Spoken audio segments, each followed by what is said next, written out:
જો મિત્રો તમે પણ ધોરણ 12 સાયન્સ પછી કામધેનુ યુનિવર્સિટીમાં તમારી કારકિર્દી બનાવવા ઈચ્છતા હોય તો તેમાં કેટલા કોર્સિસ આવે છે તેને તમને ખ્યાલ હોવી જોઈએ।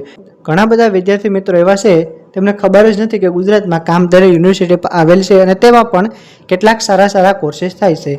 ઘણા બધા મિત્રોનો પ્રશ્ન હોય છે કે સર અમને તો બીએસસી વિશે ખબર છે અથવા તો માત્ર નર્સિંગ વિશે ખબર છે અને એક મેડિકલ વિશે ખબર છે, બી ગ્રુપ વિશે વધારે પડતા કોર્સિસ વિશે ખબર નથી, તેમજ એ ગ્રુપ માટે પણ અહીં કેટલાક કોર્સિસ થાય છે તે ખૂબ જ સારા છે। તો મિત્રો આજના સ્પેશિયલ વિડીયોમાં હું તમને જણાવીશ કે કામધેનુ યુનિવર્સિટીમાં કેટલા કોર્સિસ થાય છે તેમજ ધોરણ 10 પછી ડિપ્લોમા ઇન એનિમલ હસબન્ડરીનો કોર્સ થાય છે તે પણ કામધેનુ યુનિવર્સિટીમાં થાય છે। તો મિત્રો તમે જોઈ શકો છો તે મુજબ સૌથી પહેલા સ્નાતક અભ્યાસક્રમ એટલે કે આપણે કોલેજની વાત કરશું। ધોરણ 12 સાયન્સ પછીના અભ્યાસક્રમોની છે આપણે મિત્રો વાત કરશું, તેમાં college, course information, duration, college કેટલી છે, સીટ કેટલી છે, તેમજ અહીં ખાસ આ વિડીયોમાં તમારે એ સમજવાનું છે કે એડમિશન માટે મિનિમમ ક્રાઇટેરિયા કેટલો છે, એટલે કે તમારે ધોરણ 12 સાયન્સમાં કેટલા ટકા હોવા જોઈએ તો જ તમે એડમિશન માટે લાયક ગણાશો। મિત્રો સૌથી પહેલા આપણે વાત કરીએ bachelor of veterinary science and animal husbandry એટલે કે BVS ઇન AS। વેટેનરીનો કોર્સ છે તે ખૂબ જ હોટ ફેવરિટ કોર્સ છે। તેનું એડમિશન છે તે 2 વર્ષ પહેલા છે ગુસ્કેટ થ્રુ હતું, પરંતુ હવે લાસ્ટ યરથી છે તે નીટ બેઝ કરી દેવામાં આવ્યું છે। એટલે મિત્રો તમારે ચાલુ વર્ષે નીટની પરીક્ષા આપેલી હોવી જોઈએ। જે મિત્રોએ ફર્સ્ટ ટાઈમ નીટ માટે એપ્લિકેશન ફોર્મ ભર્યું હતું પરંતુ નીટ આપી નથી અથવા તો ખરાબ પેપર ગયું હોય તેમના માટે એક ચાન્સ છે કે મિત્રો તમે નીટની પરીક્ષા આપો અને તમે વેટેનરીમાં એડમિશન માટે લાયક છે તે બની જાઓ। તેમજ મિત્રો ધોરણ 12 માં તમારે ફિઝિક્સ, કેમિસ્ટ્રી, બાયોલોજી અને અંગ્રેજી વિષયમાં ગ્રેસિંગ માર્ક સિવાયના ટોટલ કેટેગરી મુજબ કેટલા માર્ક મિનિમમ જોઈએ છે તેની પર જો અહીં ઇન્ફોર્મેશન છે તે આપેલી છે। ટોટલ મિત્રો 4 વિષયના 200 માર્ક્સ થાય છે, તેમાંથી તમે જોઈ શકો છો તે મુજબ અનુસૂચિત જાતિ એટલે કે SC કાસ્ટના વિદ્યાર્થીઓ માટે છે 190 માર્ક છે, 400 માંથી લાવવા કમ્પલસરી છે। પછી તમને કોઈ પણ ફિઝિક્સમાં વધારે હોય, કેમિસ્ટ્રીમાં ઓછા હોય તે ચાલશે, પરંતુ ગ્રેસિંગ માર્ક સિવાય ટોટલ 400 માર્કમાંથી તમને કેટલા માર્ક આવવા જોઈએ, 190 માર્ક એટલે કે 47.50% છે તે મિનિમમ SC કેટેગરીના વિદ્યાર્થીઓ માટે હોવા જોઈએ। તેવી જ રીતના સેમ કન્ડિશન છે કે ST કેટેગરીના વિદ્યાર્થી હોય, અનુસૂચિત જનજાતિ ST કેટેગરીના વિદ્યાર્થી હોય તેમને પણ 400 માંથી 190 માર્ક્સ લાવવા કમ્પલસરી છે। તેમજ ત્યારબાદ વાત કરીએ SCBC એટલે કે સામાજિક અને શૈક્ષણિક રીતે પછાત વર્ગ SCBC અથવા તો OBC કાસ્ટના વિદ્યાર્થીઓ હોય તો તેમને પણ 190 માર્ક લાવવા છે તે કમ્પલસરી છે। અને અન્ય તમામ એટલે કે EWS અને ઓપનની વાત કરીએ તો તેમને 10 માર્ક વધારે એટલે કે 200 માર્ક છે એટલે કે 50% છે તે હોવા જોઈએ। બરાબર મિત્રો, આવી રીતના 400 એટલે કે ફિઝિક્સ, કેમિસ્ટ્રી, બાયોલોજી અને અંગ્રેજી ટોટલ 400 માર્કમાંથી છે SC, ST, OBC કાસ્ટના વિદ્યાર્થીઓએ 190 માર્ક અને ઓપન કેટેગરી અને EWS કેટેગરીના વિદ્યાર્થીઓએ 200 માર્ક લાવવા કમ્પલસરી છે। આ મિત્રો વાત હતી વેટેનરી કોર્સની એડમિશનની આપણે વાત કરીએ, તેનો ડ્યુરેશનની વાત કરીએ તો 5.5 વર્ષનો સમયગાળો હોય છે। 5.5 વર્ષનો આ કોર્સ હોય છે અને ઉમેદવારની ઉંમર 31 ડિસેમ્બર સુધીમાં 17 વર્ષ હોવી જોઈએ અને 25 વર્ષથી વધુ પણ ના હોવી જોઈએ। બરાબર, લોઅર ક્રાઇટેરિયા મિનિમમ 17 વર્ષ અને અપર ક્રાઇટેરિયા મિનિમમ 25 વર્ષે તમારી એજ હોવી જોઈએ। પશુ ચિકિત્સા અને પશુપાલન મહાવિદ્યાલય એટલે કે BVS ઇન AS ની જો આપણે વાત કરીએ તો મિત્રો તેમાં તમે જોઈ શકો છો પશુ ચિકિત્સા અને પશુપાલન મહાવિદ્યાલય આણંદ, જુનાગઢ, નવસારી, સરદાર કૃષિનગર, રાજપુર, નવા હિંમતનગર અને ભુજ ખાતે આટલી કોલેજ છે તે આવેલી છે। બરાબર, બધી જ સરકારી કોલેજ છે, ગુજરાતમાં એક પણ પ્રાઇવેટ કોલેજ આવેલી નથી। ટોટલ વેટેનરી 6 ગવર્મેન્ટ કોલેજ આવેલી છે, તેમાં તમે એડમિશન છે તે લઈ શકો છો। ખૂબ જ સારો કોર્સ છે, આના પછી તમને ખૂબ જ સારી એવી ક્લાસ 2, ક્લાસ 1 ની જોબ છે તો ઓફર થાય છે। પગાર ધોરણ પર ખૂબ જ એવું સારું એવું હોય છે। હવે છે મિત્રો આપણે વાત કરીએ BFSC એટલે કે બેચલર ઓફ ફિશરીઝ સાયન્સ, મત્સ્ય ઉદ્યોગ વિશે શીખવાનું આવે છે, તેની આપણે વાત કરીએ તો વેરાવળ અને નવસારીમાં તેની કોલેજ આવેલ છે। ફિશરીઝ સાયન્સની આપણે વાત કરીએ તો ધોરણ 12 માં તમે ગુસ્કેટની એક્ઝામ આપેલ હોવી જોઈએ, તેમજ ફિઝિક્સ, કેમિસ્ટ્રી, બાયોલોજી અને અંગ્રેજીના ટોટલ 400 માંથી કેટલા માર્ક આવેલા હોવા જોઈએ તેની પર જો અહીં વાત કરેલી છે। SC અને ST કેટેગરીના વિદ્યાર્થીએ મિનિમમ 35% માર્ક છે તે હોવા જોઈએ અને અધર એટલે કે OBC, EWS અને ઓપન કેટેગરીના વિદ્યાર્થીઓએ ટોટલ 40% માર્ક છે તે હોવા જોઈએ। ચાલુ વર્ષે ગુસ્કેટની એક્ઝામ આપેલી હોવી જોઈએ અને તમારું ફિશરીઝ માટેનું મેરિટ કેવી રીતના બનશે તેની પર જો અહીં ઇન્ફોર્મેશન આપેલી છે। તમારા ગુસ્કેટના 40% માર્ક ગણવામાં આવશે એટલે ટોટલ 120 માંથી તમને જેટલા પણ માર્ક છે તમે ઓપ્ટેન કર્યા હોય તેના 40% અને ફિઝિક્સ, કેમિસ્ટ્રી, બાયોલોજી 3 વિષયના બરાબર અહીં 4 વિષય અંગ્રેજી ટોટલ એડમિશન માટેનો ક્રાઇટેરિયા છે કે ફિઝિક્સ, કેમિસ્ટ્રી, બાયોલોજી, અંગ્રેજી ટોટલ 4 વિષય 200 માર્કમાંથી તમારે છે 35% માર્ક SC/ST માટે અને અધર OBC EWS ઓપન કેટેગરીના વિદ્યાર્થી માટે 40.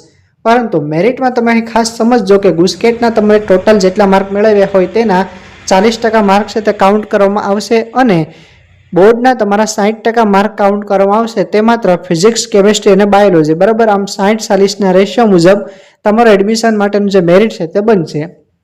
સેમ આવી રીતના છે એગ્રીકલ્ચર યુનિવર્સિટીમાં પણ થાય છે. ગુસ્કેટના ટોટલ માર્કના 40% અને PCB 3 વિષયના તમારા PCB અથવા PCM 3 વિષયના ટોટલ 300માંથી જેટલા પણ માર્ક આવ્યા હોય તેના 60%. આમ 60-40ના રેશિયો મુજબ તમારું કામધેનુ યુનિવર્સિટી અને એગ્રીકલ્ચર યુનિવર્સિટીનું મેરિટ છે તે બને છે. 30ના સમયગાળાની વાત કરીએ તો મિત્રો 4 વર્ષ એટલે કે 8 સેમેસ્ટરનો કોર્સ હોય છે તે તમારે પૂર્ણ કરવાનો રહેતો હોય છે. કોલેજની વાત કરીએ તો વેરાવળ, નવસારી અને નવા રાજપુર, હિંમતનગર અહીં વેટનરી ફિશરીઝ બંને કોલેજ આવેલી છે. તમે જોઈ શકો છો માત્ર ફિશરીઝની સરકારી કોલેજીસ છે, પ્રાઇવેટ કોલેજ આવેલી નથી. હવે મિત્રો વાત કરીએ બીટેક ડેરી ટેકનોલોજી જે હોટ ફેવરિટ કોર્સ હોય છે તેના માટે ઘણા બધા મિત્રોનો પ્રશ્ન હોય છે કે સર A ગ્રુપ કે B ગ્રુપ. તો મિત્રો તમે જોઈ શકો છો તે મુજબ A ગ્રુપ, B ગ્રુપ અને AB ગ્રુપ ત્રણેય ગ્રુપના વિદ્યાર્થીઓ છે તે બીટેક ડેરી ટેકનોલોજીમાં એડમિશન છે તે લઈ શકે છે. તેના માટે મિત્રો તમારે ફિઝિક્સ, કેમિસ્ટ્રી, બાયોલોજી અથવા મેથ્સ છે તે હોવું જોઈએ અને ગુસ્કેટની એક્ઝામ છે તે આપેલી હોવી જોઈએ. ક્રાઇટેરિયાની વાત કરીએ તો SC/ST સ્ટુડન્ટ માટે મિનિમમ 35% અને SABC એટલે કે OBC EWS ઓપન કેટેગરીના વિદ્યાર્થી માટે ટોટલ 40% છે તે લાવવા જરૂરી છે. હવે મિત્રો ખાસ ધ્યાનમાં રાખશો કે તમે ગુસ્કેટની એક્ઝામ આ વર્ષે એટલે ગુસ્કેટ 2026ની એક્ઝામ છે તે આપેલી હોવી જોઈએ. તેમજ અહીં તમારે ક્રાઇટેરિયા માટે ફિઝિક્સ, કેમિસ્ટ્રી, બાયોલોજી અથવા મેથ્સ માત્ર થિયરીના ગ્રેજ્યુએશન માર્ક સિવાયના ગુણ છે ટોટલ માર્ક છે તે કાઉન્ટ કરવામાં આવશે. અહીં ઇંગ્લિશના માર્ક કાઉન્ટ કરવામાં આવતા નથી. તેમજ મિત્રો આપણે વાત કરીએ મેરિટની તો મેરિટ આગળ જણાવ્યું તે મુજબ 60-40ના રેશિયો મુજબ છે તે બનશે. એટલે બીટેક ડેરી ટેકનોલોજીની આપણે વાત કરીએ તો 4 વર્ષ એટલે કે 8 સેમેસ્ટર હોય છે. તેની કોલેજની વાત કરીએ તો આણંદ, સરદાર કૃષિનગર, અમરેલી અને મહેસાણા. અહીં તમે જોઈ શકો છો તે મુજબ આણંદ, સરદાર કૃષિનગર અને અમરેલી આ 3 કોલેજ છે તે સરકારી છે, જ્યારે મહેસાણામાં જે કોલેજ આવેલ છે તે સંલગ્ન એટલે કે સેલ્ફ ફાઇનાન્સ છે, પ્રાઇવેટ કોલેજ છે, તેની ફી થોડી વધુ છે તે હોઈ શકે છે. ત્યાર પછી હવે મિત્રો આપણે વાત કરીએ ડિપ્લોમા અભ્યાસક્રમ એટલે કે ધોરણ 10 પછીનો જે અભ્યાસક્રમ છે ડિપ્લોમા ઇન એનિમલ હસબેન્ડરી. તો તેમાં છે તમે ધોરણ 10ની એક્ઝામ છે તે પાસ કરેલ હોવી જોઈએ. તેના એડમિશનના ક્રાઇટેરિયાની વાત કરીએ તો SC/ST સ્ટુડન્ટ માટે 33% અને SABC EWS ઓપન કેટેગરીના વિદ્યાર્થી માટે 40% માર્ક લાવવા કમ્પલસરી છે. ઉંમરની વાત કરીએ તો 31 ડિસેમ્બર 2026 સુધીમાં છે તમે 15 વર્ષ પૂરા કરેલા હોવા જોઈએ. સમયગાળો છે મિત્રો 3 વર્ષનો ડિપ્લોમા કોર્સ છે. અને મિત્રો કોલેજની વાત કરીએ તો સરકારી કોલેજ ક્યાં આવેલ છે તો કે હિંમતનગર, નવારાજપુરા, ડીસા, જુનાગઢ અને નવસારી. અહીં હિંમતનગર, નવારાજપુરા ફિશરીઝ કોલેજ પાસે, વેટરનરી કોલેજ પાસે અને ડિપ્લોમાની કોલેજ પણ આવેલી છે. પ્રાઇવેટ કોલેજની વાત કરીએ તેમાં હિંમતનગર, વિજાપુર, જસદણ, કડસલી, છાપી, ઈડર, પાટાવછોડા એટલે કે શહેરા, જુનાગઢ અને સુરત આમ આટલા જગ્યાએ પ્રાઇવેટ કોલેજ પણ આવેલી છે. મિત્રો તમે તમારું બેચલર કમ્પ્લીટ કરી લો, કોલેજ પૂરી કરી લો, ત્યારબાદ તમે માસ્ટર ડિગ્રી અને ડોક્ટર એટલે કે PhD પછી તે તમે કરી શકો છો.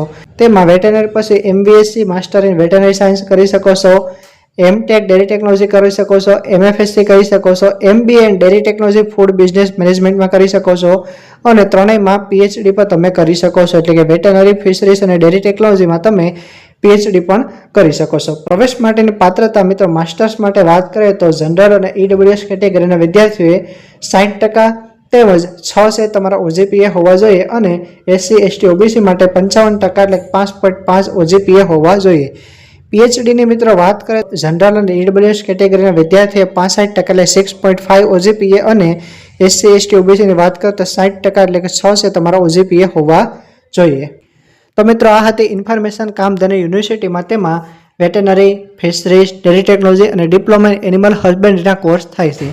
આ બધા કોર્સ પછી તમે માસ્ટર કરી શકો છો અને PhD પણ છે તમે કરી શકો છો. તો મિત્રો હવે કામધેનુ યુનિવર્સિટીમાં જ્યારે પણ એડમિશન પ્રોસેસ સ્ટાર્ટ થશે ત્યારે હું સ્પેશિયલી વિડીયો બનાવી તમને અપડેટ આપીશ. તો મિત્રો મારી આ યુટ્યુબ ચેનલ સબસ્ક્રાઇબ કરો, તેમજ તમે મને ઇન્સ્ટાગ્રામ, વોટ્સઅપ અને ફેસબુક ઉપર પણ ફોલો કરી શકો છો. તેની લિંક છે નીચે ડિસ્ક્રિપ્શનમાં તમને હું પ્રોવાઈડ કરી દઈશ. તેમજ આ PDF છે તેના ફોટા પણ આપણી વોટ્સઅપ ચેનલમાં આવી જશે. તમે મને વોટ્સઅપ ઉપર પણ ફોલો કરો, તેમજ ઇન્સ્ટાગ્રામ અને ફેસબુક ઉપર પણ ફોલો છે તમે મને કરી શકો છો. જ્યારે પણ એડમિશન પ્રોસેસ સ્ટાર્ટ થશે ત્યારે હું તમારા માટે લાઈવ પ્રોસેસનો વિડીયો બનાવીશ કેવી રીતના તમે ફોર્મ ફિલિંગ છે તે કરી શકો છો. મિત્રો વિડીયો પસંદ આવે તો લાઇક કરજો. ચેનલ પર તમે નવા છો એટલે તમે ચેનલને જરૂરથી સબસ્ક્રાઇબ કરજો અને તમારા મિત્રો સાથે આ વિડીયો શેર કરજો, જેથી તેમને પણ માહિતી મળતી રહેશે. તેમજ કોઈ પણ ક્વેરી હોય તો મને તમે કોમેન્ટમાં પૂછી શકો છો, હું ટ્રાય કરીશ તમને આન્સર આપી શકું.